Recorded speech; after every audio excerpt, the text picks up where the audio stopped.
திண்டுக்கல் அபிராமி அம்மன் சித்திரை திருவிழா தொடக்கம். கொடியேற்றம், கோலாகலம். திண்டுக்கல் நகரின் பிரசித்தி பெற்ற அபிராமி அம்மன் கோவிலில் சித்திரை திருவிழா இன்று கொடியேற்றத்துடன் கோலாகலமாக தொடங்கியது. இந்து சமய அறநிலையத்துறைக்கு உட்பட்ட இந்த பழமையான கோவிலில் ஒவ்வொரு ஆண்டும் நடைபெறும் 12 நாள் சித்திரை திருவிழா இந்த ஆண்டும் விமர்சையாக நடைபெறுகிறது.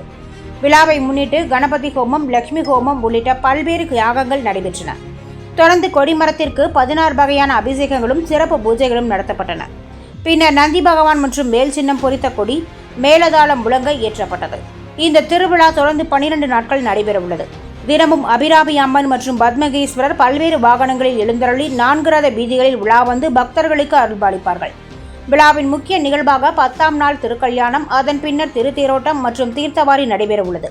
மேலும் சித்ரா பௌர்ணமியை முன்னிட்டு 3000க்கும் மேற்பட்ட பெண்கள் கலந்து கொள்ளும் விளக்கு பூஜை மற்றும் கிரிவலம் நடைபெறவுள்ளது. கொடியேற்ற நிகழ்வை முன்னிட்டு 1 டன் பூக்கள் மற்றும் பழங்களால் சிறப்பு அலங்காரம் செய்யப்பட்டிருந்தது. இதில் ஏராளமான பக்தர்கள் கலந்து கொண்டு தரிசனம் செய்தனர். சான்றோர் குரல் செய்திகளுக்காக திண்டுக்கல் செய்தியாளர் லட்சுமணனுடன் செய்தி வாசிப்பாளர் முத்துலட்சுமி.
செய்திகளை உடனுக்குடன் தெரிந்து கொள்ள சான்றோர் குரல் பக்கத்தை ஃபாலோ செய்து கொள்ளுங்கள்.